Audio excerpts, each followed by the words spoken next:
I finally got my head right. I move in silence, you won't catch me in them headlights. And they love to say they love you if they need some. If they see you moving solid and your bread's right. I finally got my head right. I move in silence, you won't catch me in them headlights. And they love to say they love you if they need some. If they see you moving solid and your bread's right. Pick up the county, put it down for the town. Yeah, episode 2 of the Head Right podcast. Thanks to everyone who tuned in to the last episode. We appreciate it. Absolutely. Yeah, absolutely. You know what I'm saying? Absolutely. But I mean, I think this week we're going to kind of be talking to a couple different people, get their perspectives on a lot of different things. I know Terry, one of our first guests is one of your friends from Seton Hill. Talk about him for a minute. Yeah. First and foremost, to everybody who was tuned in, to everybody who's been giving positive feedback, been giving some nice reviews, we appreciate it.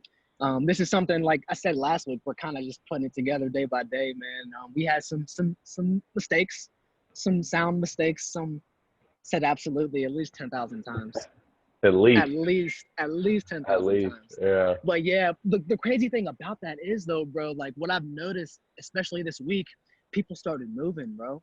People started moving. I told you, I've seen 3 separate podcasts get started, awesome. Literally days after we posted ours, man. And I encourage that. That's what we talked about. That's exactly what we want. Yeah. Yeah, that's exactly what we want to do. I saw that happen. There was a girl from Greensburg, Salem. She already got a hold of the superintendent, and they're talking about putting an African American studies course in the school. Like already, bro. Like people are starting to move, and that's what this is for. We want people to come here and learn, get educated, be inspired, so you can help make change and get the ball rolling. So that's what we're trying to do. Yeah. As far as Marcus, as far as my guy Marcus, him and I go way back, man. He's a California kid, Los Angeles. We met on the football team, bro. And we hit it off. We ran track together. One of the coolest dudes I know, man. He's a real cool cat. Played for the Chargers. He played on a number of professional teams, honestly. But I'm real interested to hear his take on his experience in Westmoreland County, how he felt it differed from California in any way, and just what he's doing now. I'm sure he's gonna have a lot to say. He has a brand that he's promoting, and I know he's doing a lot of work in his community. So I'm excited to get him on here eventually. Yeah, I definitely am. I definitely am. Yeah, kind of piggyback on what you said, like really encouraging people to steal this idea. This isn't. I mean, we're on a FaceTime call, whatever, and it's just like. And just talking to people, just, putting that content out there where people can take it for what they want, talk to different people, do what they need to. I think that's so important. Like, I got some feedback last week of, you guys are doing a good thing. You're showing your true colors almost. And I think that's, I think you said it last week too, of like, hey, this is a safe space. Put your guard down. Like, And I think and I'm excited, like you said, getting Marcus on here, kind of getting what his perspective is behind things, living in Greensburg, but then being from California, kind of moving back and doing his thing. I think that's so cool, and I'm excited to talk to him too. Yeah, who else? You have an attorney hopping on too, right? Yeah, I have I don't really personally know her, but her name is Sheryl Dublin, I believe. I don't want to pronounce that wrong, but she works as a criminal defense attorney down here in Maryland, where I live. And I was kind of just reading through her profile a little bit, and she grew up in Alabama, went to college in Alabama, and then, comes through the circuit court, went to American University and graduated with a law degree, and has kind of worked through the criminal justice circuit in DC. So I'm anxious to kind of see what her perspective is, especially growing up in Alabama. Going to school in Alabama, and just kind of seeing what she has to say about everything, and I'm excited. It should be a good conversation. I have questions for her, bro. Honestly, like I just want to know, I want to know my rights a little more. I want to get educated on that. I want to hear just her take, because she's literally she in the middle. She could be in the middle of everything, with court cases and things of that nature. So I'm excited to talk to her. And then second to last but not least, we have A woman from the school board, Greensburg Salem. She's gonna be on. I don't want to mess up her name. I called her before. We'll just call her. Hey, we'll just call her Mrs. Lena. Thomas. Yeah, Mrs. Thomas. Mrs. Thomas. It's Yeah, like, we'll just call her Mrs. Thomas. Mrs. Thomas. It's real simple as Lena. She's probably gonna be like, oh, I can't even say my I know, simple right? name right. But yeah, she's on the school board, and I don't really know the logistics about the school board. So I want to talk to her and kind of see where they're at, and if they're having these conversations too, if they're going to do anything in the fall to kind of implement change and progression. So I'm interested to talk to her. And then last but not least, we got our guy. Our guy coming on. Yeah. Our QB back in the day, Jay Fowl. Yeah. Jay Fowl's going to hop on, man. Real close friend of both of ours, man. We grew up playing midget football together, and to this day we hang out and we talk and such. So I'm interested to hear kind of the same things, man. Get a perspective from someone our age, or someone that we know, from someone who has a different take on it a little bit. You know what I mean? He grew up in a town where like everyone knew who Josh was. Yeah. So it wasn't like he was getting like, you know, harassed or anything of that nature. But yeah, he went to college and then he ended up going to Florida. So I'm sure there's been different things that he's seen and heard. So I'm excited to hear. Yeah, I'm so excited. And I did kind of want to talk about a little bit.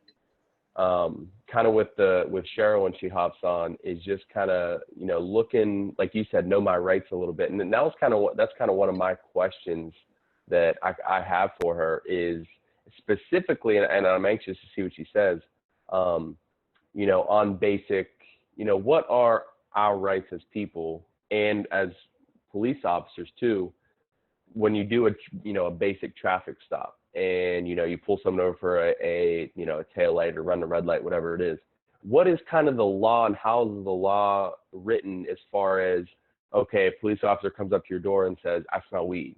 Well, you know, if cop A smells weed and cop B doesn't, how does that seem real fair to give him a legal, you know, opportunity to be like, hey, I smell weed in here. I'm going to, you know, you got to get out the car. And it's been kind of this, you know, over the course of history, it's been kind of this like shield almost from what I've seen from my perspective of like, you know, I was watching an episode of Fresh Prince of Bel-Air, and it's from the first season. Classic, bro. And it was Uncle Phil, his partner in the law, who, you know, they were obviously rich, Uncle Phil's family, and his partner asked Carlton to drive his Mercedes-Benz to their vacation house. And I know this episode. You know, okay. And Carlton will get pulled over, and Will's kind of like, put your hands on the wheel, Carlton, don't do anything. You know, he's going to tell us to get out the car now, like all that. And like that, like in that instance, like, and going back to, you know, what happened down in Georgia with Ahmaud, where he, you know, there's been a lot of crime in this area. Well, why does that give someone the right to come up and question you? Like, how is a law written where you get the opportunity to go question somebody just because basically the color of their skin? That to me, that's not right, and that's not just in any way. There's a lot of like backdoor things to that, man. A lot of backdoor things. So a lot of things they have. I'm using they real generally. Of course, not everyone is bad. No.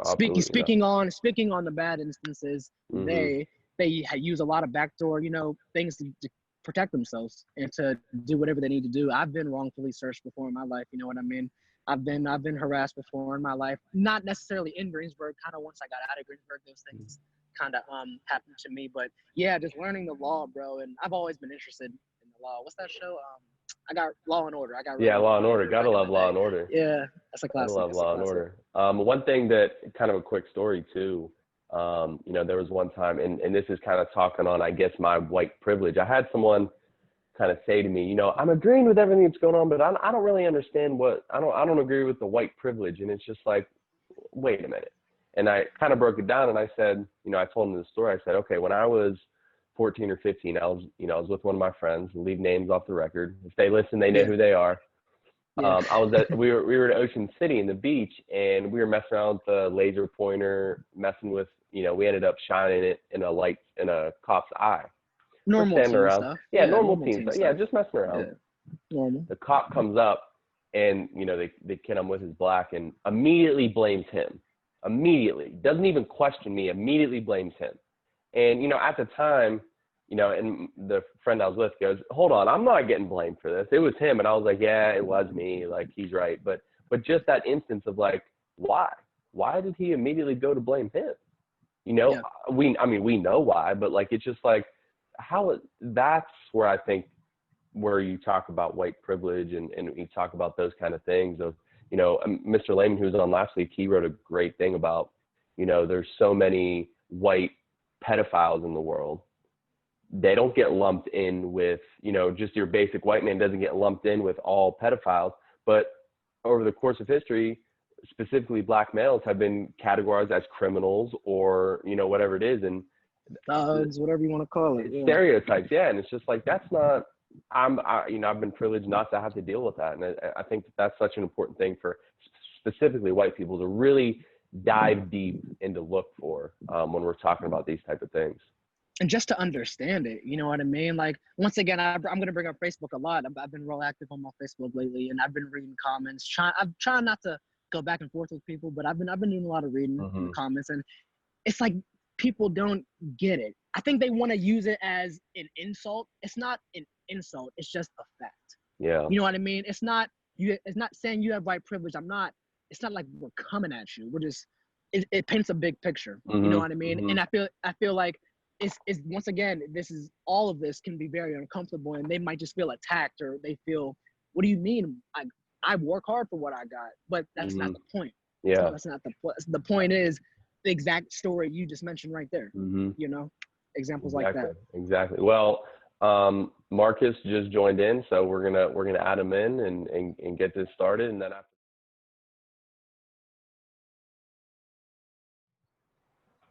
There he is, my man. You're muted, bro. You're muted. You're muted. Hold on. There we go. There we go. We're good. My guy. How are you guys? MP, what's going on, bro? Chilling, man. It's a nice day outside. How are you guys?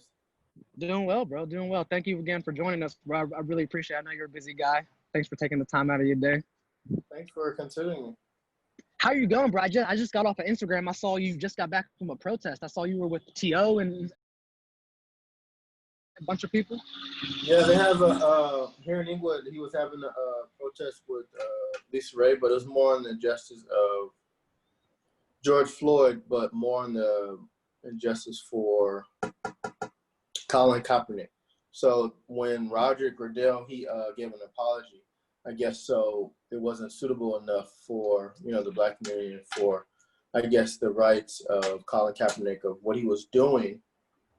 So it was basically for him, but also obviously for, you know, Breonna Turner and George Floyd. But it was here in Inglewood, right in front of the stadium. And then one of the construction workers died last weekend. That was working on the stadium, yeah. Oh my. Damn. Yeah, I saw Goodell's apology a lot. We're all pissed because, like, it looked like a ransom note, to be honest. It looked like he was reading from a teleprompter. It didn't look genuine. And he didn't even mention Colin Kaepernick's name, which, you know what, exactly like he said.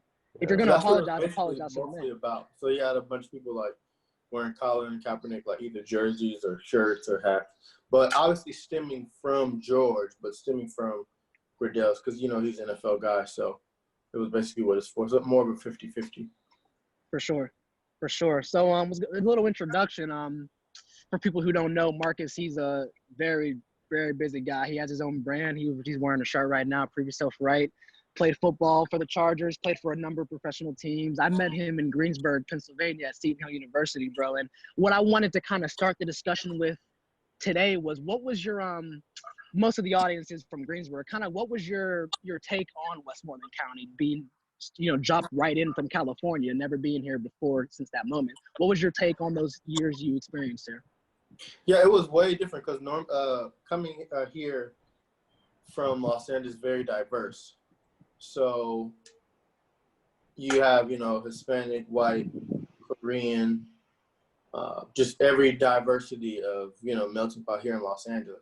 So when I got there, it was like 95% Caucasian. So it was interesting because I remember one time, I think it was my sophomore year or junior year, one of them. And I remember as freshman, it was a girl, white girl. She told me that, you know, this is the first time she's ever seen African-American person in person. And she was like 18 or 19. So it was different. And not only on the race part, but the climate part, the environment. the political views, just how things, the weather changed. It was just like really a 360. The vibe, it's like completely different from what you're used to, man. Yeah, it was very green, as of course, but I didn't have any bad experience in Greensburg as far as any type of racial conflict, but just the whole different from the city part going to suburban parts. Yeah, that's awesome. Yeah, that's one of the cool things. Go ahead, Nick. I'm sorry. No, go there. I was just kind of introduce myself just so we kind of, Marcus. Yeah. I'm rude. I'm sorry. No, you guys are boys. So, I mean, you gotta catch up first. I'm Nick. Terry and I played football together at Greensburg, and I know Josh too. We all played football. So I'm so appreciative that you came on. And I guess my question for you, honestly, is, especially getting into, your own brand and business world side of things, how's that been for you as far as, the race side of things where, a lot of business world people are predominantly white. I mean, it's just, out there that, so have you had any experiences that have been negative or positive for that fact that have kind of led you to this, your branding and the business side of things, and just kind of talk on that if you'd want. As far as anything racial or discriminative, as far as my brand and what I've been through so far, I cannot say I have. I've been blessed not to have experienced any of that in a downfall or in a negative way when it comes to football or my brand or anything like that. Obviously, living here in Los Angeles, California, you have more of the classism versus racism, if that makes sense. Okay. Yeah, it does kind of make sense. Yeah. Yeah. So like when you see on the news, police brutality, obviously you have it all over the world. Against discrimination against African Americans or blacks or Hispanics. So you see that all over the world, but normally you see like the Confederate flags and the blatant disrespect, and when it comes to inequality, more on the East Coast and the Midwest that I've seen and I've heard and I've experienced in living here in Los Angeles. When I say classism versus racism, meaning racism is if someone of a different culture, a different race, and they categorize your behaviors or your stance just because of your skin tone or your skin color, and stereotyping you as everybody else. Just like if someone was Asian, Hispanic, white, black, since they're this color or this ethnicity, they must act like this on the racism part. But what I mean by the classism part here is if you drive a certain car, if you wear a certain jewelry or wear certain clothes, you must do this. So they are going to categorize you or treat you as such. So let's say, for instance, a tall African-American guy. So he will be classified as an athlete or a basketball player, rather than just, he could be a technician or he could be a plumber or a doctor. Yeah. So it's more of he has a nice car. He's young, he drives a nice car. He must be a drug dealer. So it's more of that, if that makes sense. Yeah, so on the police side of it's like, say if you see someone like 25, 21, African-American male, driving a nice car, then it might be perceived as is it stolen or some type of scam, or he's a rapper or athlete. But categorizing him like those very narrow, like 4 industries. So that's kind of what I mean on that instant. That's what's up. Something that I wanted to kind of touch on a little bit. Good thing, we're all athletes here. And one of the great things about being an athlete and being in a locker room is you're gathering people from all different backgrounds, all ethnicities, come from money, some don't come from money, but you're all working towards one goal. And it's kind of like those negative viewpoints kind of go out the window. Take me inside an NFL locker room for a little bit. Sometimes I go on ESPN and I hear former athletes talk about how locker rooms were divided, whites hung out with white, blacks hung out with black. Did you see that at all being in an NFL locker room, or was it mostly we're all here to try to win a Super Bowl kind of situation? No, I've never seen so I'm gonna speak on myself personally. I have never seen that. You have whites and blacks. I never seen or experienced or even thought of anything having to do with racial inequality as far as the locker room. When it came to the locker room, when it came to the staff, when it came to the GMs, the coaches. So, like, I have heard from friends like of other teams, like they're gonna say teams, but some teams are very like divided when it comes to players versus the organization. So, like, organization, and then you guys are just players, just like chess pieces. So you can't really go to and speak. So it's more on that narrative. But as far as the Los Angeles Chargers, I didn't get that feel at all. It was more of a family. Like, you can go, it didn't matter if you was Phillip Rivers, Keenan Allen, or someone like me, just like last person on roster. So it was more of a family thing. We're all here for you as an employee of. So you can go talk to the GM, like right there's nothing. You talk to the head coach. You could talk to the VP or whoever. So it was more of a family-oriented thing, more of a unison and one. Just like if someone was white or black, you have multicultural friendships that are best friends. Like, some player might be white, some might be black, or, Hispanic or Hawaiian, whatever. So I didn't experience or see any division. You might have seen division on offense versus defense, but as far as any type of equality, no, I didn't see that one bit. I remember that being like it was like a war, offense versus defense. Like Yeah. it was like, no, we don't talk to them. They receivers, we don't talk to them. Yeah, but they didn't have either because you had like offensive guys that were best friends with defensive guys. It was more of any type of division. It was like the people that's been there the longest versus like guys that are in and out trying to fight and work on fight their way on the team. Or you got a lot of guys who went to those big schools. They knew each other from, either SEC or wherever schools they went to.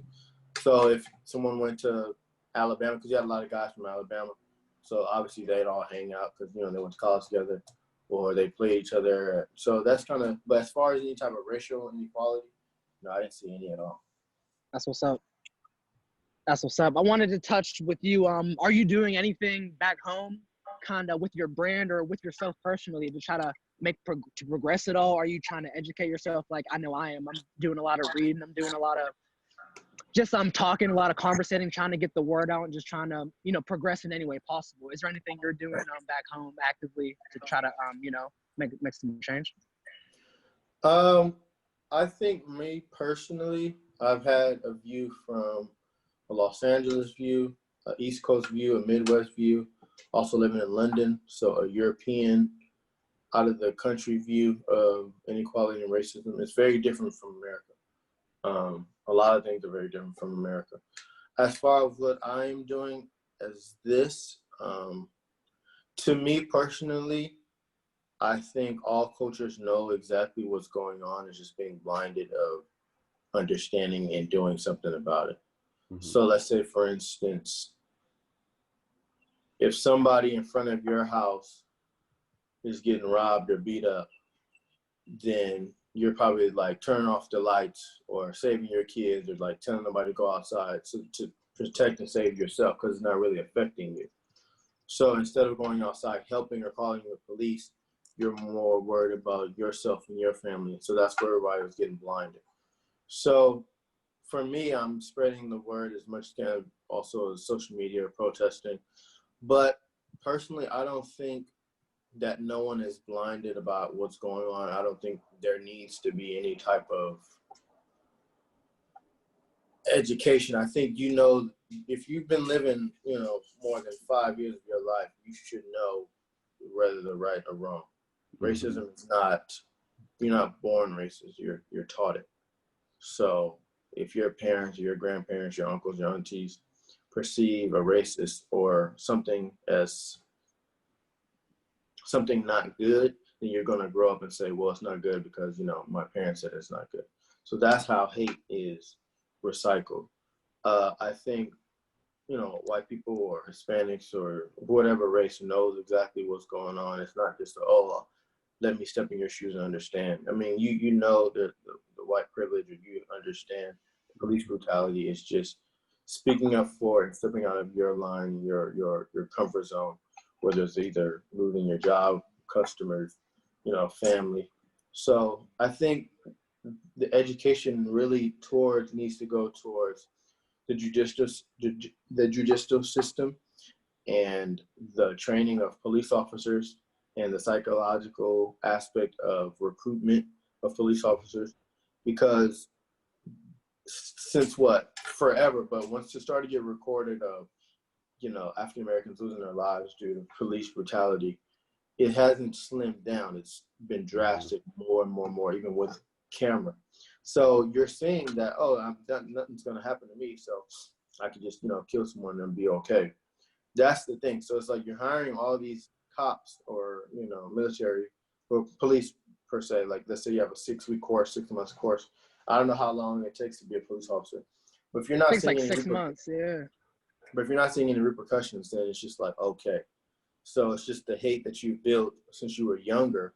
And then just because you pass a test or a physical test, you get a badge, you still have that hate within you from what you've learned as a kid.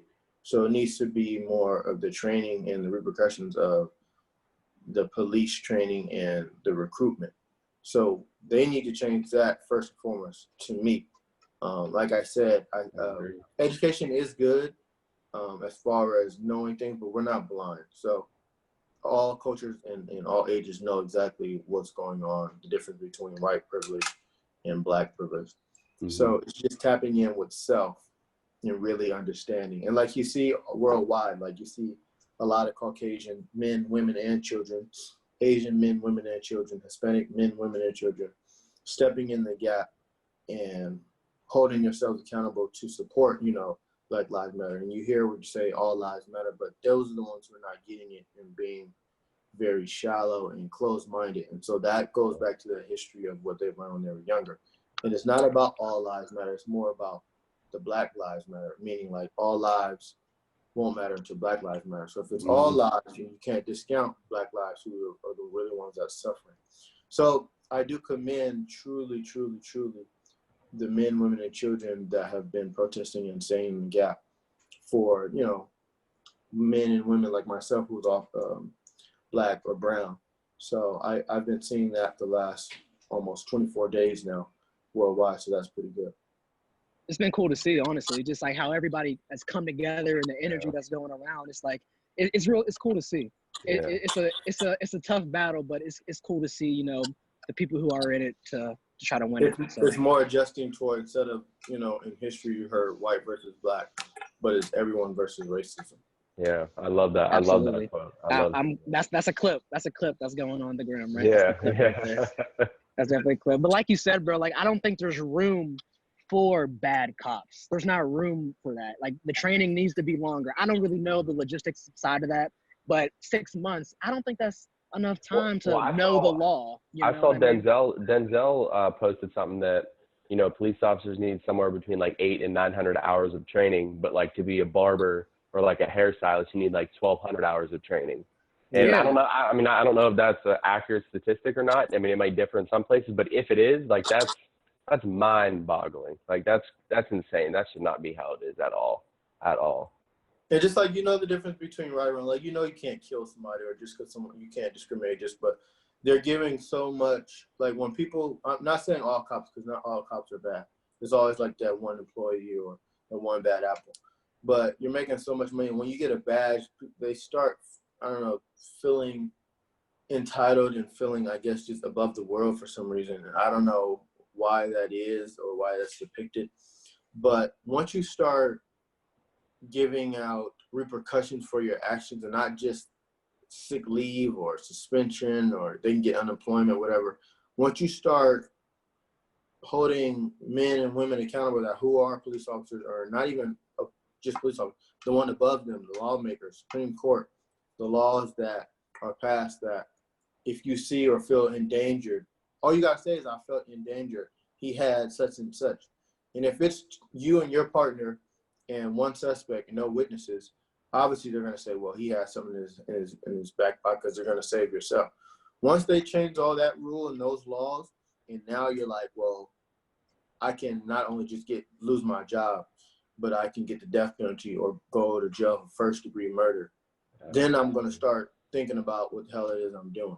Exactly. So once you change that, then the narrative is going to change. And it has to be changed not just in one state or one county, it has to change in the whole American system. And then it will, trickle down to all over the world. So once you change that, if you've killed someone who's unarmed, and especially when you're on camera, like, they shouldn't even need, so that's another thing, like, when you're on camera, but imagine all the lives that's been lost who's not been filmed. Yeah.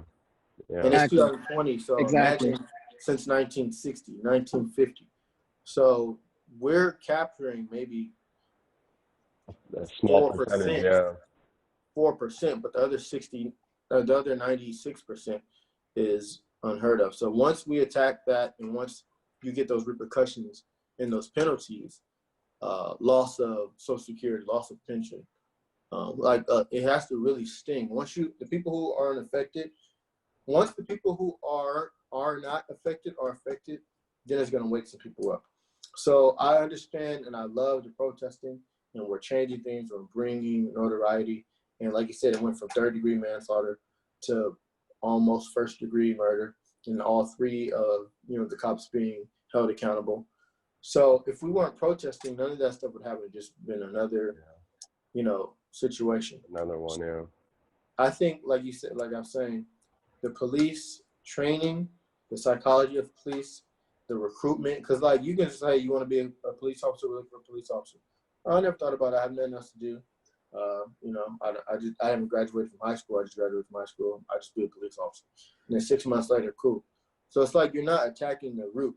Like if you do like NFL, like we're talking about NFL, they go through your history of, I'm sure the police officers do too, but they go through history of any type of DUI, any type of sexual transmitted disease. They go through a whole profile to see who you are, because you're representing their brand. Yeah. So if you're out here wilding and have a bad brand or a bad person that represents their brand, they're not going to sign you. So if you take that because you're worried about your brand, it's a business, and you do that for the police force, then maybe things will change. That's a good point. That's a very good point. I know a lot of people who I just saw you chilling down the street, and now 6 months later you got a badge on. How? Yeah, I thought you were wanting to play basketball. Yeah, so it's just it's too quick. It's just too quick for me. I agree. I know you got to get out of here, bro. Once again, I wanted to thank you for getting on. Is there any one takeaway that you would want the viewers to kind of walk away with after watching this? Yes, I've seen here's the thing. Here's what I'm saying. I think people are not putting themselves in other people's shoes. Some people are saying, well, what did he do to provoke the cop? Let's say people who have children. Let's say if you go outside and you're a white person, you're not really having that fear of or wanting to pray for your child because he's going outside. You know what I'm saying? So once you put yourself in other people's shoes, so imagine you getting a phone call saying, hey, your son has been killed by a police officer. Then you will start to really understand, or any type of injustice. People who have children, put yourself in other people's shoes and not just be so closed-minded to what you've grown up to. Because living in Greensboro, 3.5 years, it was very small. People went to the same elementary, same high school, worked at the same area, dated the same people. So it's it's very small. But you have to educate yourself. And the thing is, you have to be willing to educate yourself. You have to be willing to travel. You have to be willing to open your minds to others. So that whole recycle of, my grandparents were racist and my grandparents. So just because your parents are a certain way doesn't mean that you have to be looked at this way. Yeah. And it's not just all black. It's blacks versus blacks. It's Hispanics. It's Asian versus everybody. Asian. So it's not just black versus whites. It's cultures and ethnicities versus each other. And so when we're saying end racism, we're not just talking about racism versus black people. We're talking about racism and perspectives and viewpoints of all races. So. Exactly. Yeah, I appreciate that, Marcus. Exactly. That's awesome. I appreciate you coming on, bro. Yeah, bro. Thanks again, man. I appreciate it. Much love, bro. I'll talk to you soon. Thanks, guys. Yeah, bro. Yep. Yes, sir. And that's actually a perfect segue, too. We were talking about law. Cheryl. Yeah, perfect segue. Yes, I'm gonna let her in, and We'll keep the flow going. Yeah. hi, Cheryl. Oh, sorry, I muted you. Sorry, Cheryl. Oh, no, you're fine. How are you all? I'm good. How you I'm doing? good. I'm doing well. Glad to be here. Very glad to be here. Yeah, I appreciate you. We both appreciate you so much. We just kind of started this. I know you got a chance to check out the first episode a little bit, but we're just kind of we're just trying to put this together and trying to, move this conversation in the right direction, and just trying to talk to as many people as we can. We're hoping that people kind of copycat this and start their own thing, their own communities. I know Terry and I, we're both from the same area right outside of Pittsburgh, and we've been trying to connect with people from there, but we're also trying to branch out very much so. Like, I reached out to you as well, and just trying to hear different perspectives. And, I was looking at reading your profile a little bit, and I saw that you grew up and went to college in Alabama. So I feel like that'd be a great, point to start, and just kind of share your experience. What has it been like growing up there, going through law school and kind of coming to DC and all that good stuff. So we'd love to hear it. Yeah, I appreciate it. I mean, there's a whole lot I could say about Alabama, but it was interesting, the different kind of locations I moved, the different kind of cultures and communities I went through, childhood and then into later years. So Alabama was a very this is so on the nose, but a very black and white kind of situation. I don't even mean race. I just mean literally my world was this Black Seventh-day Adventist Christian kind of environment. And then outside of that was the rest of the world. So Huntsville, Alabama, which is the city I was born in, is like what I like to say a safe haven of Alabama. It's one of the better cities in that it's more diverse, it's more open. It's as open as you could imagine Alabama being, and inclusive. And then the university I attended, an HBCU, has a very huge kind of foothold and presence in that community. So all of that really came into play, but it's still very different from where I'm living now in Maryland, because even though I was in kind of this Black environment in Huntsville, Alabama, when I would go to, I was very involved in politics. So when I would go to the city hall, I'm not seeing people like me. When I go to, particular businesses, I'm not seeing people like me. It took me a while to even realize that they were, that we had significant Latino population, because it's just so segregated and pocketed there. So in contrast, here I am in the DMV, where, we've got Mayor Bowser, Muriel Bowser, a Black woman. Yeah. When I moved up here, we had Obama in the White House, right? Yeah. Right. We had the Attorney General, the U.S. Attorney was also a Black man, Channing. I want to say Channing Tatum. That's clear. That's clearly not him. So wrong Channing. It was, but it was mind blowing, and the difference was so huge to me, because I stopped thinking, oh well, I can't be there, I can't achieve that position, I don't see myself being here, because I do see everywhere I look, I see myself. So it's interesting place to be now. Oh, I can only imagine. Go ahead, Terry. I know you wanted to kind of chime in. That's a really interesting point. You like seeing other Black figures, that you can kind of see them, like I can see myself there. We were kind of talking about last week with our school in general, with there not being we're not being any Black teachers. So as far as me coming up, honestly, I didn't even think about college until like months before I graduated. It was just something that I never really thought about. It was something that I I had my older sister, and she kind of led me in the right direction. But as far as any other male figures or any other figures in the school, I didn't get to see that. So it's interesting that you spoke on how important that it was for you in your experience in DC. Exactly. How has I know we got a lot of questions, but how has kind of been getting into I was reading that you kind of were involved with the DC criminal justice circuit down here, and kind of what has that experience been like?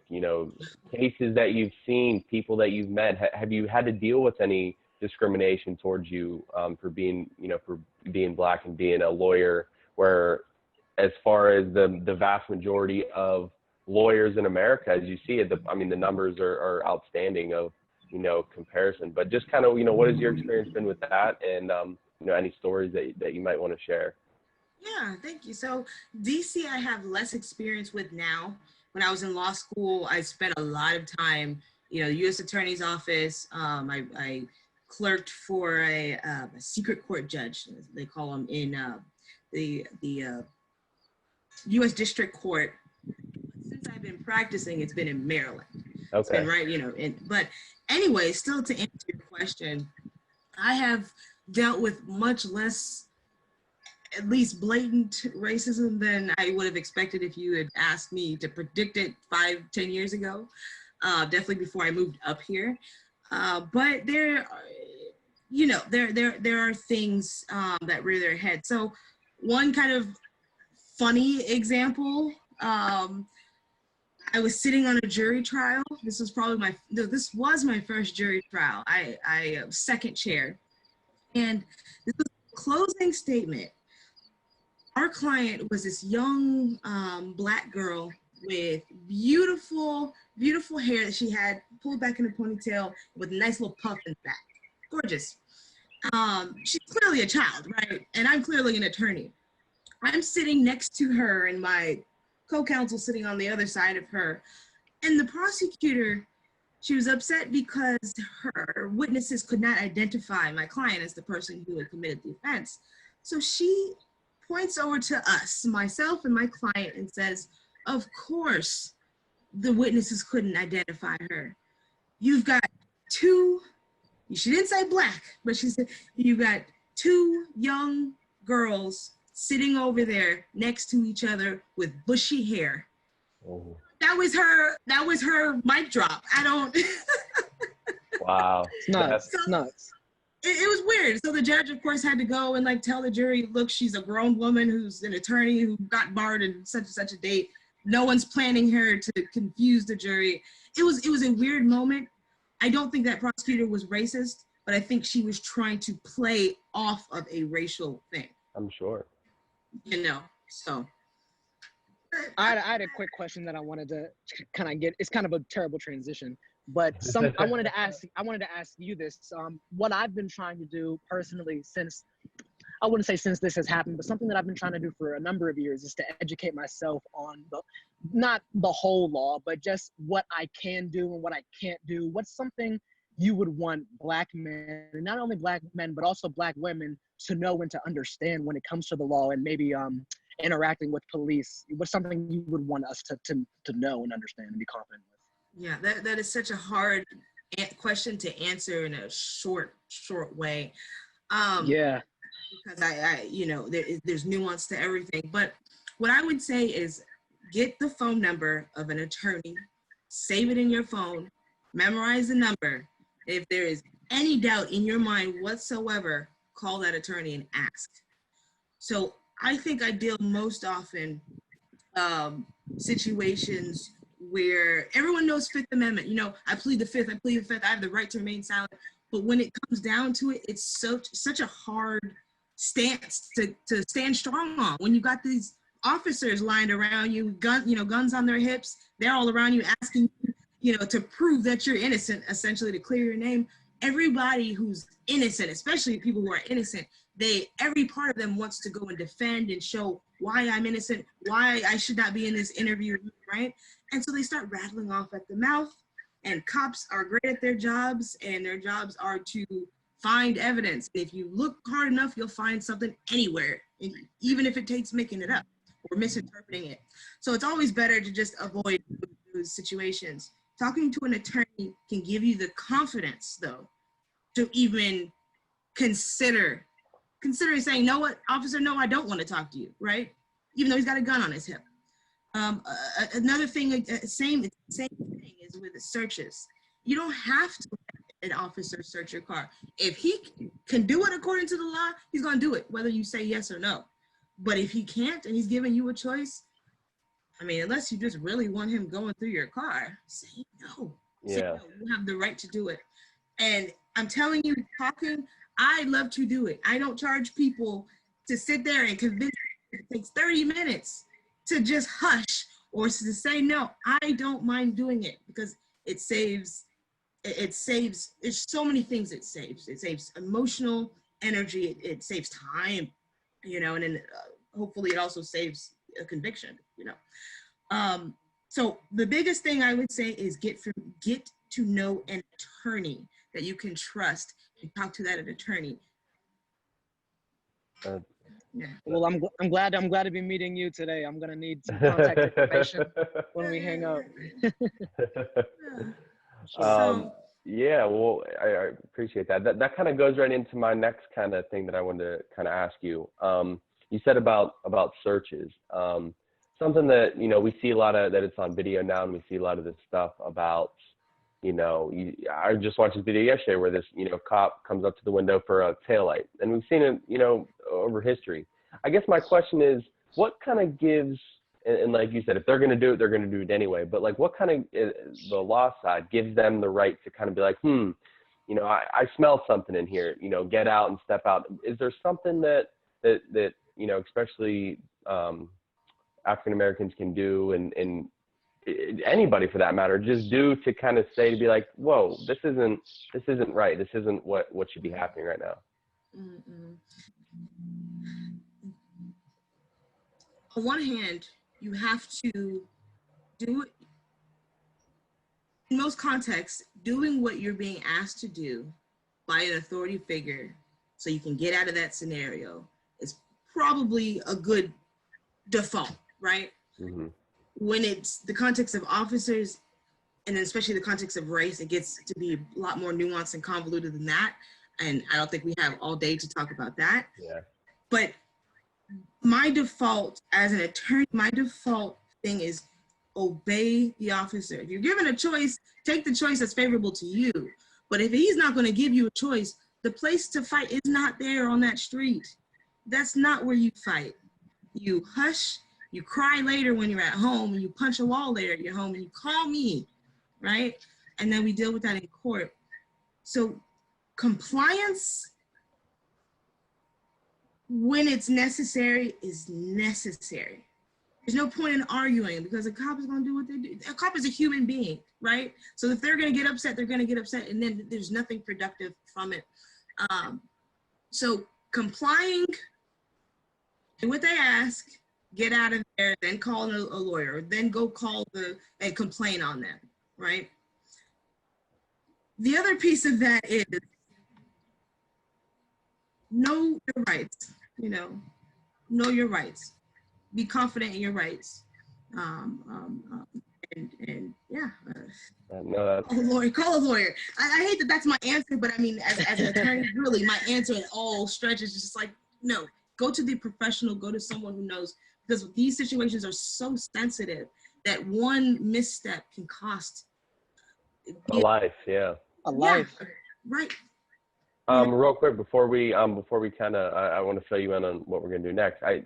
Is there any kind of, I know you said like for people to call you, is there any sort of thing that we could do as a society for people who may not be able to afford a lawyer to just like a consulting, just say, hey, this is free. I'm going to call you 30 minutes. This happened to me. What can I do? And maybe tell, you know, the lawyer who I can't afford, kind of what I heard, you know, from Sheryl and all those. Is there something that we could do kind of as a country to provide something, that kind of service? I mean, I know people like you, and I know I'm sure there's hundreds of lawyers that do that. Just something that maybe we could push for as citizens to say, hey, let's put this out there and let's give this opportunity to people who can't afford lawyers. Right, and so that's a very good question. I know all over the country, law schools often offer free services, legal services. You got to find the one that kind of is more applicable to the situation. Mm-hmm. I wish I had a good answer for you on that. You can go on Avo, and they'll even show you which attorneys do free consults and which don't. I am blessed to be able to do this, so I can put my number out there as well. But I want to get back to you. I actually want to maybe send you some information. Yeah, that would be great. Yeah, I mean, we can put it right in the description. Yeah. Okay. Yeah, no, Awesome. I appreciate that. Yeah, I mean, I know it's kind of a loaded question. It's a good question. I hope there is a central number that we can call, especially given the recent events. There needs to be something like that. Awesome. We thank you so much for coming on. Thank you. No problem. Thank you so for having much. me. Yeah, thank you. Have a good night. Nice lady. Real nice lady. That's Very some good, nice. That's some good info right there, bro. Yeah, for sure. That's some good info, and that was interesting. I honestly, one of her partners emailed me back too about coming on. I kind of would like to have them both on. Yeah, so we can get into the deeper nuances. Yeah. I mean, there's so much we could do with this, and I think that it's exciting. And I'm gonna let Josh and Mrs. Thomas in, and awesome. I know that we kind of want to talk with them and kind of see what they keep it going. Yeah.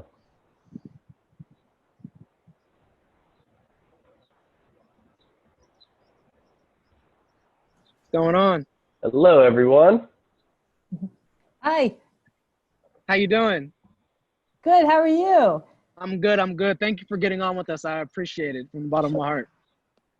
Yeah, I actually I don't know you personally. We met through a mutual friend. He was on last week. Jeremy Lindsay, the viewers know who he is. He kind of told me you were on the school board and you were interested in getting involved or just speaking to me in general. And then we texted, and the next thing you know, we're on the call right now. So I appreciate you getting on with us. Much love. Sure. I'm happy to be here. Thank you. Yeah, thank you. Yeah, I was just real quick. My name's Nick Holzer. Terry and I and Josh, who just popped in as well, all went to Greensburg together. Great. So we're excited to talk to you and kind of get this conversation going. So what's going on, Val? Well, how you guys doing? Good to see you guys. Good, bro. Good to see you. I see you got the Pittsburgh in the back. You see that? That's Yeah, always I see home, man. It's always home. My man. I thought, how was the convo with MP? It was good. He has some good insight. Yeah. He has some good insight. He was talking about how what he's doing out in LA. He was just protesting with TO casually. Yeah, that's casually. awesome. Yeah, casually. You know, it's funny. Right before you guys called me on, we just had a protest walking down the street. It's the second one this week. Peaceful though. The cops, they lead the way on bikes, and it's really neat. So awesome. Things are moving. Things are moving for sure. It's a huge opportunity. Yeah. Now with Mrs. Thomas, I wanted to speak with you. I wanted to talk about the school board. I wanted to kind of let you take the mic and let you go a little bit. Tell us a little bit about what you do in the school board and things that you any maybe conversations that you may be having or trying to have. I'm just gonna kind of give you the microphone and see what you can do. Okay, great. And I know I heard Nick. Can you hear me okay? Yeah. I know I heard Nick talk in the first podcast about this important role that education and the educational system plays and kind of our civic duty to help move this conversation forward and to make societal change. So when you think about school boards and the role that they play in that, school boards have several different responsibilities. We oversee policy, we oversee curriculum, and we oversee budget decisions. So if you think about each of those three pieces and kind of the part that they play in helping a school to make the changes that they need to make, there's a lot of power there in school boards. So, if you want to point me towards a beginning point, or I can just kind of keep talking, I'm good either way. Oh yeah, go ahead. Yeah. Okay. So one of the things that comes to mind right away is thinking about curriculum. And I know Mr. Lehman in your first podcast talked about history as an example. Mr. Lindsay talked about some of the different materials he integrates into his curriculum. So school boards become a place where if you have teachers and districts who want to kind of start to shift that curriculum into a better direction. I know Mr. Lehman talked a lot about history, for example, and some of the changes we need to see in how history is taught. So if you get innovative people coming up with ways to shift that, and you get a school board that is in agreement with that, and you can get enough votes to put it through, you can start to see curricular changes. So there is a role that boards play in conjunction with, the information that teachers and administrators bring forward around curriculum. And I think that that's an important area to look at for education. Another big one that always comes to mind for me, I think just in general, school culture, so you start to think about what policies can you have in place to shift school culture, because so much of the ability of teachers and staff and administrators to be aware of their own bias and how that impacts how they interact with students is so important. And I think that policy can help direct things like what kinds of training and professional development do you provide? So, for everyone from bus drivers to cafeteria staff, to teachers, to administrators, all the people that are involved in interacting with students, if they can start to have more training and development so that they have a better understanding of people different than themselves, and so that they are able to be more aware of their biases, that's going to shift those interactions and shift the culture of the school. And that's where I think you start to see a lot shifting and changing. So that's another big area I think about. Oh, let's see. I know you hit on last time about hiring procedures, and we know, for example, Greensburg-Salem, there are no Black teachers, right? And this is kind of a problem in a lot of districts across Pennsylvania from the information I've looked at. So policy around hiring procedures can be something that school boards can get involved in. And it's not easy. It takes some serious effort, in my opinion, because you can, school boards typically don't do the hiring. We direct the policy and behind how the hiring takes place. So when you look at hiring committees, they get a pile of applications with names on them. That doesn't really give them the information they need about who those candidates are or what they look like or where they're coming from. So I think a start on policy has to do with how do school districts more actively reach out to Black teachers, reach out to people of color, actively recruit them to apply to the district, make it appealing to come there. Part of that is salary, part of that is the community and culture you're asking them to join. So it takes some real active measures, I think, to bring people into a district and to kind of change how the teaching staff looks so that it is more representative of students. Yeah. That's kind of a rebuttal that I had to Mr. Lindsay and Mr. Lehman last week. In my eyes, I thought if a school knows they have Black students, I feel they should be actively going out and searching for those Black applicants. And someone brought up a good example today. There's a rule in the NFL called the Rooney Rule. And basically what that is, I'm sure we're all familiar, through the hiring process, you have to interview a certain amount of Black applicants as well. I'm wondering if something like that could be implemented, some kind of variation within the school board as well. Right. So, and that's interesting because I've actually been having conversations with some of my colleagues at the community college about this same thing. And I think where it would get interesting is, again, when you get paper applications, you don't ask people their race or culture, right? You can't ask on those applications. So just getting applications in and sorting them through and trying to make sure you know who you're interviewing isn't really possible without some more of that active role taking place where you are recruiting people who you know by name. So then their application comes in and you say, oh yeah, we want to make sure to interview this person.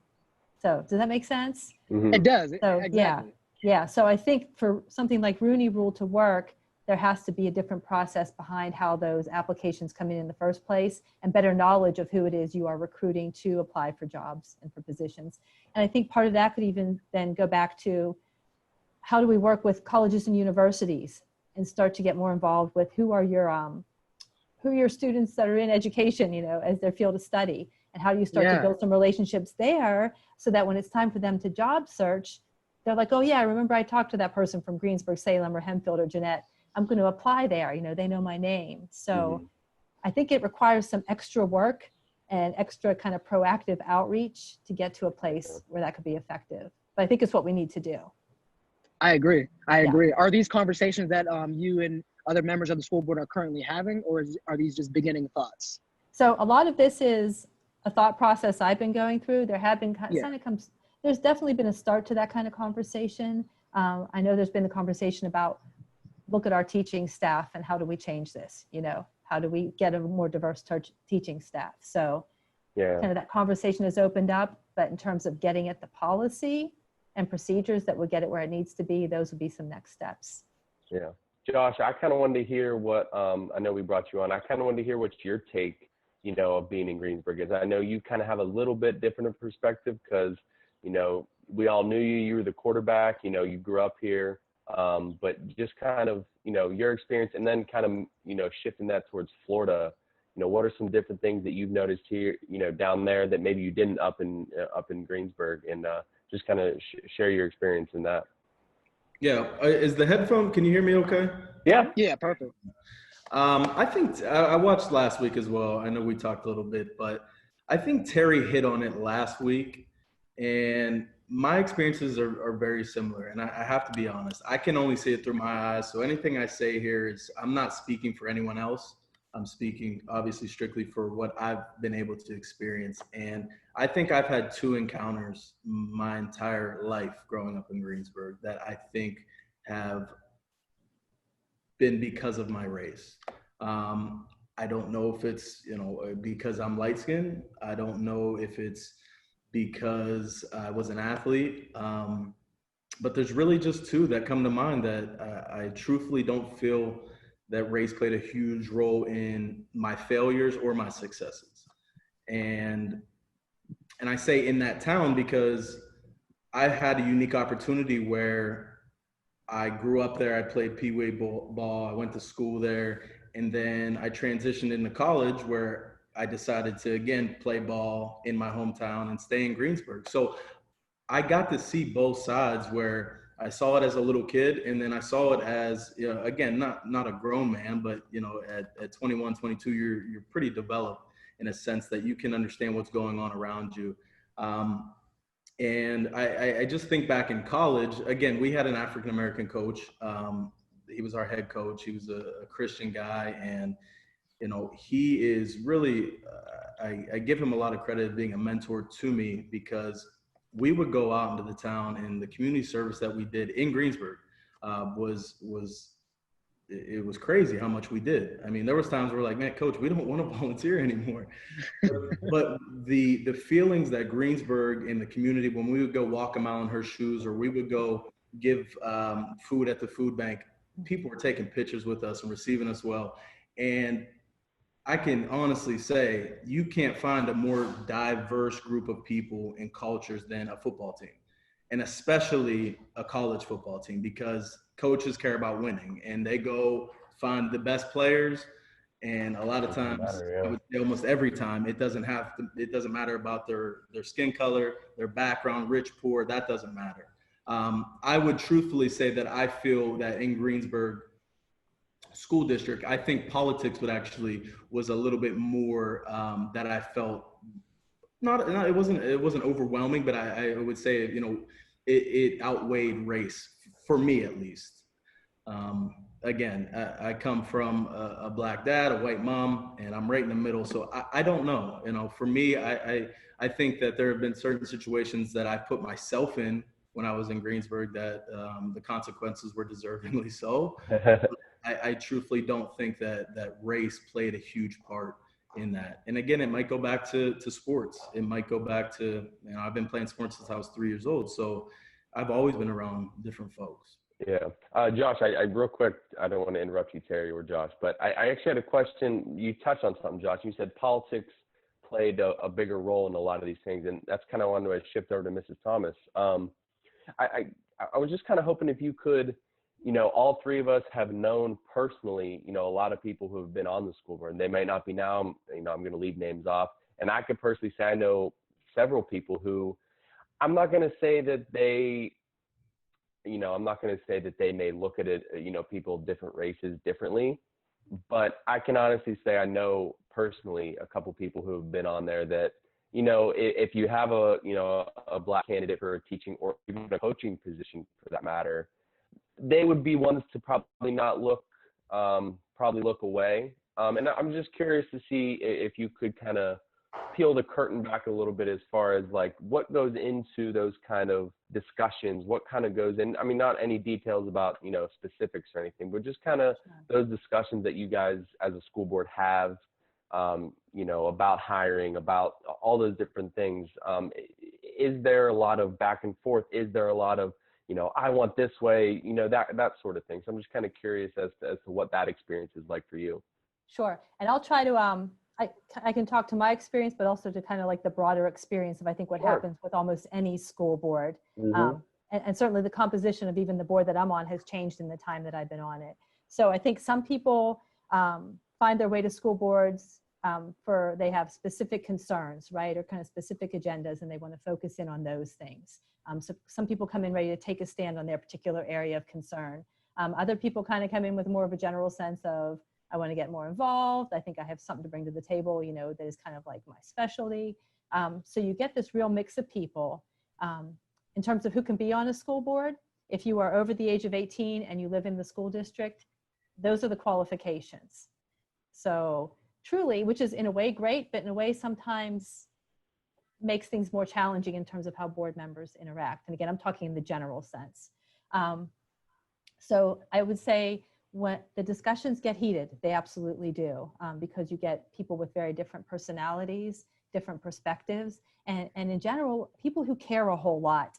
So even if there's someone that disagrees with me, they are equally passionate about their point of view, if that makes sense. So discussions do get heated and there's a lot of back and forth. A lot of tough questions get thrown out. So not too many decisions that are of great importance are reached easily. And a lot of it comes down to also school administrators and what we ask them to bring to us in terms of information and their perspective and what they're recommending. So they weigh heavily into those conversations as well. Sure. That's interesting.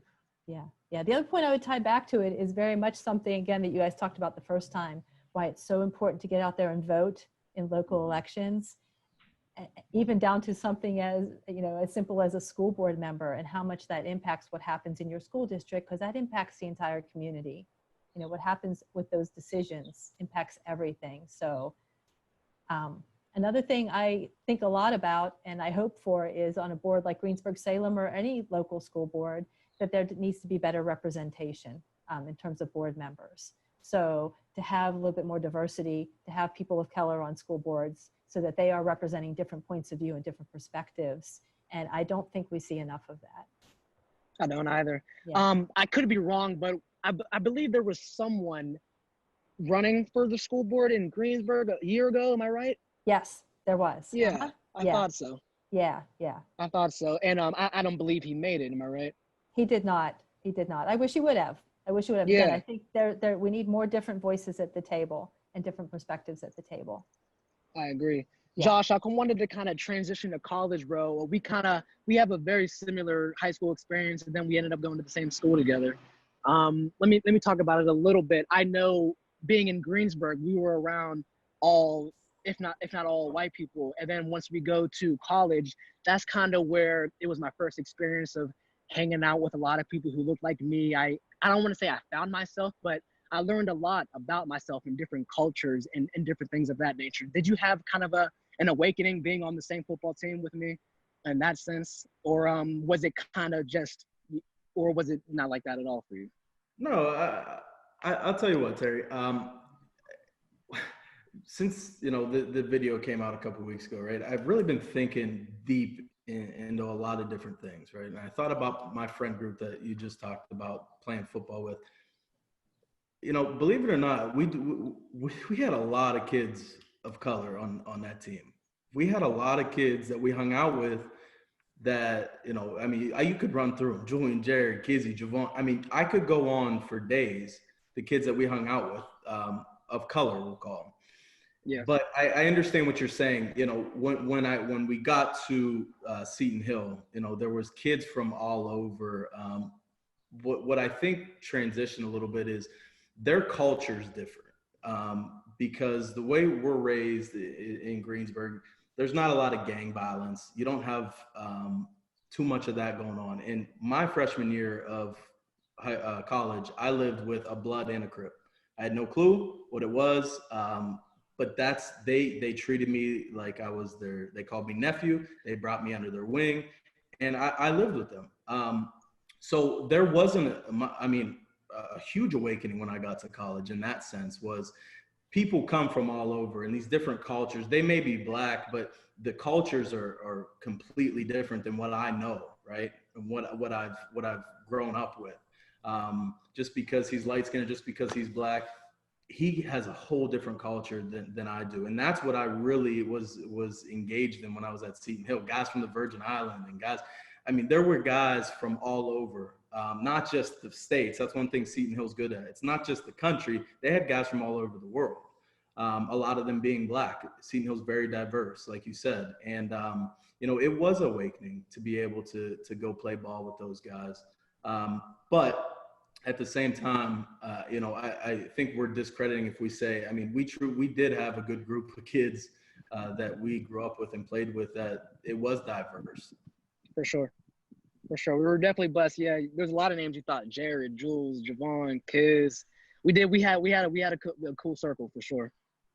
We did, and what's sad is, and like I said, I've been thinking a lot about really what's going on in the country, and I applaud you and Nick for what you guys have going on right here. But growing up in Greensburg, what I've realized is I didn't really give a damn what color you were, right? And you think about our friend group, and we were friends with a very diverse group. But now with everything going on, I kind of look at it as a blessing and a curse, because I realize I may not have gave a damn what color where you were. Because of that, I didn't feel obligated to really learn and educate myself about what's actually going on. Maybe not inside my bubble, but what's going on outside in the real world. I didn't even feel obligated to learn about my ancestors and what my dad had to go through, or my aunts and my uncles. So that's what's really kind of taken a toll on me in the past couple of weeks, is because I didn't see social injustice firsthand. I didn't feel like I needed to learn about it or educate myself. And I kept asking myself, I think we can all, everyone, whether you're watching this or you guys on here, I think it's a simple question of, am I the solution, right? We may not be the problem directly, but indirectly, by not speaking up, by not showing love, by not listening, by not voting, by not doing all these things, indirectly, in my opinion, what I've come to realize is I am the problem. I was the problem. And when I decide to have kids and start a family, I want to be able to say that, you know what, my group or the human race, we were the solution. So that's kind of what I've been battling with for the past couple of weeks. And it's sad that it took 26 years to get to that point, and someone losing their life for these conversations to be had. But I think it's as simple as, am I the solution? You may not be the problem, but are you the solution? Yeah. That's deep, bro. That's deep what you just said, man. That's very really deep. And Josh, I definitely feel the same way for you, especially for me being white. Like, just like you said, we grew up, we all, us three in particular, all grew up together from the time we were 6, 7 years old. And it took me, same thing, going to St. Vincent, still in Greensburg and Latrobe, but, kind of being on the football team and having, my friend Gene and Sheryl and guys from Lakeland, Florida, who, that's a whole different culture down there. Like you said, that's a whole different world. And then, and then for me coming to Maryland and, teaching a lot of diverse kids and a lot of Black and brown kids and really just trying to educate myself. So I guess that kind of goes to you, Mrs. Thomas, as far as being on the school board. What are kind of some things that specifically Greensburg, but moreover the whole country, curriculum based? I know a lot of school boards and school districts pick and choose of, different curriculums they may choose from. But as far as like, can you put in, an African-American studies? I know Terry and I, we were just talking about that. Someone reached out about that. Is that something that you guys can put on the table starting in the fall, something that really gets us educated younger? And so Josh doesn't have to wait till 26. He's educated when he's 6, 7, 8 years old. I'm just curious about that. Right. So, and you're exactly right, because kind of earlier we are, we might not naturally live in environments where we are exposed to other people's experiences, but we can learn about them. And the younger we start to learn about them, the sooner we get more awake about it. And then we know that we have to do something about it. And like Josh said, be part of that solution. So absolutely, any kind of course can be introduced into the curriculum. And as long as there can be space found for it within the schedule. And again, as long as you can get that support from the board to add a course. Greensburg-Salem has added several courses over the past couple of years, one having to do with kind of the Jewish Holocaust experience. So there is room to add coursework, to add new courses into the curriculum. There's also room to kind of tweak what happens within the curriculum. So for example, Mr. Lehman talking about history class. So there are places where we can tweak what already exists. There is room to add additional courses as well. Absolutely. Josh, bro, I want to thank you for being how open you were, bro. That's what I want this podcast to be. I want it to be a place where, like I said, our guards can be down and we can be open, because that story you gave is a perfect example that I think a lot of people are going through right now. Myself, I know that I've always been supportive of the Black Lives Matter movement. I've always been aware of social injustice, but as far as actually being active, as far as actually learning, as far as voting and things like that, I never felt the need until now. And that is a bad thing, but we can make the most of a bad thing. We can spin it and turn it into a great thing. And I think that's something that people who are watching this and us are going to do. Let's take advantage of the moment now and let's make the correct changes to go forward. Absolutely. And it gives me chills, when you have a conversation like that, because what you guys are doing, and I know I texted you in Holzer last week about this, because Holzer, when I was watching the episode, was talking about, what's the blueprint? And I told you guys this, and for people that are listening, I truly believe that right now we don't look for the blueprint. We are the blueprint, right? And I don't mean Black, I don't mean white, I don't mean Christian, Catholic, male, female. I mean we as the human race, right? We are the blueprint right now. And if you're willing to have the tough conversation, if you're willing to listen, we just got to keep talking. We got to keep listening, keep showing love, like I told you guys. And I truly believe that in 10, 15, 20, it may take 50 years, but you guys will look back and we will look back, especially you two for, this podcast that you're doing. But we're going to look back and you're going to be like, hell, I didn't even know we were writing the blueprint the whole time. And you didn't have a pen, you didn't have a pencil, you didn't have a paper. You were just who you are, right? And the biggest thing that I've learned through this is just listen. You have to listen. Even though I'm African American, I have to listen, because there's so much that goes on that I can't see it through your eyes, right? I can't see it through my dad's eyes, my mom's eyes. Those are two polar opposite people when it comes to skin color. I can't see it through either of their eyes. So I have to be able to listen and also engage, right? Because sometimes when, I think back to Trayvon Martin, I think back to the Texas cop that shot the young man just last year. Sometimes as a biracial male, you kind of feel like you're on an island in times like this, believe it or not. I do, at least. And, it's not the right way to feel. It's, we should be one united, right? Everyone. And, so I just applaud you guys for putting this podcast out, putting this together, giving people a platform to talk. I mean, I engaged in a conversation with my brother today, Greg, and we're just running through different scenarios. So those are the little things that are going on in people's everyday because of what you guys are doing. You have to understand that you guys are sparking something that it's big, and it starts in the community, right? You got to change your city before you can go change everything else. Okay? Absolutely. Exactly. I appreciate the love, Josh. Yeah, I really do. I really do. And I know for me, and this is, and kind of to piggyback up what you said, how, Josh, you said you kind of feel like you're on an island. And I know for me, being white and especially I'm seeing a lot of stuff on Facebook, obviously, and I'm seeing a lot, and I talked to Terry kind of in the interview, or in the beginning, that you'll see, kind of talking about what white privilege is. And I had someone kind of say to me, like, I believe in everything that's going on, but I disagree with white privilege. And I'm like, well, I don't really get why. And then I told a quick story, and I'll tell it again. You know, I had a run-in with the cops when I was like 13, 14, and I was with someone we know, and he's black, and the cop comes over and immediately blames him, immediately goes right to him. And you know, back then I was 13, 14, I didn't think anything of it because I ended up taking the blame for it, whatever. But it's just those little things that I think we don't understand, and that especially as white people, we have to educate ourselves, like we've been talking about, and really listening and getting involved in speaking up. You know, I've been seeing a lot of signs, and it's in the intro that we have, that silence is violence.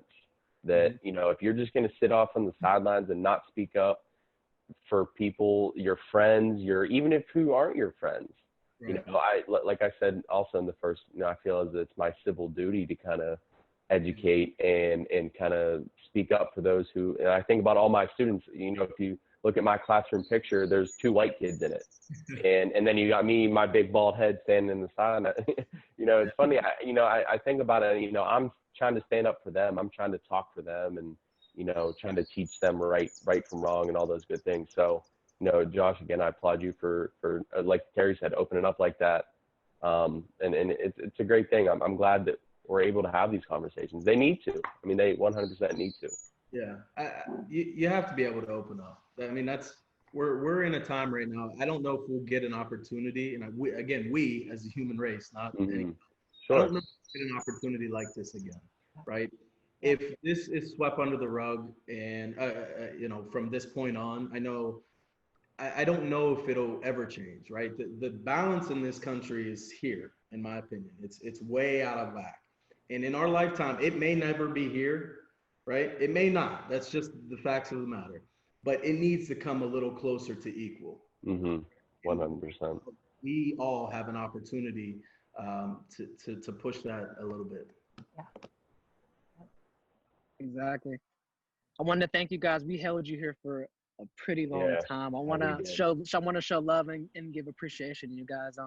Is there anything? We'll start with you, Mrs. Tom. Is there anything in closing that you would want people to walk away from and kind of maybe think about twice after listening to this?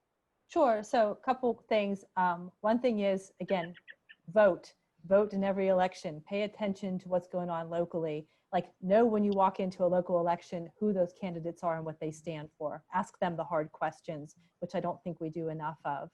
The other thing, just to kind of play off of what Josh said, you know, the door is open. We don't want this door to shut again. And we have the chance to create movement towards that better balance.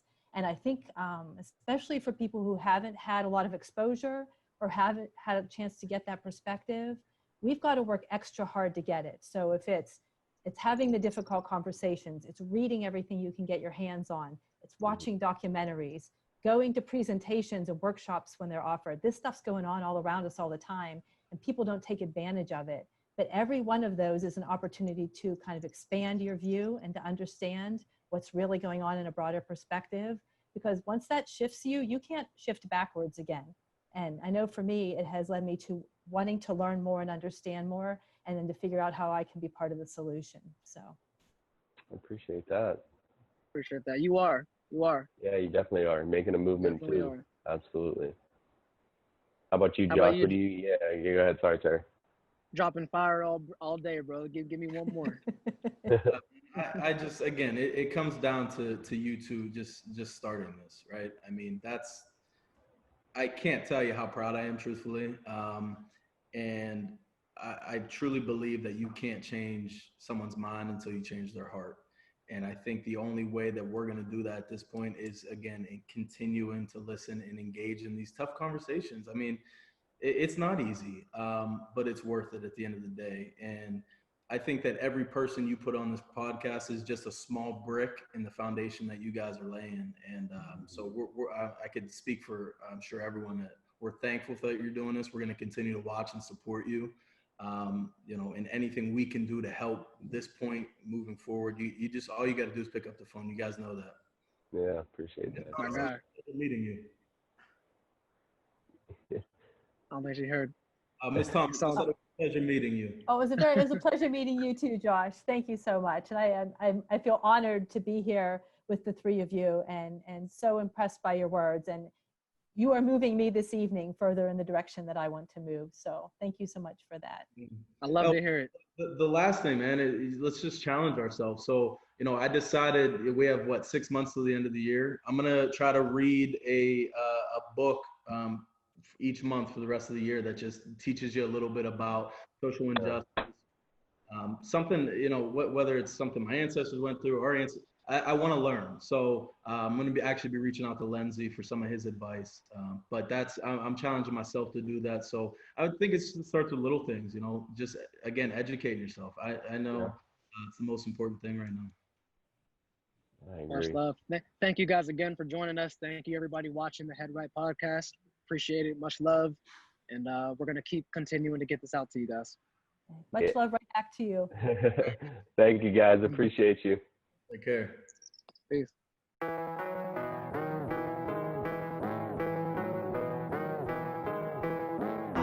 I finally got my head right. I move in silence, you won't catch me in them headlights. And they love to say they love you if they need some. If they see you moving solid and your bread's right. I finally got my head right. I move in silence, you won't catch me in them headlights. And they love to say they love you if they need some. If they see you moving solid and your bread's right.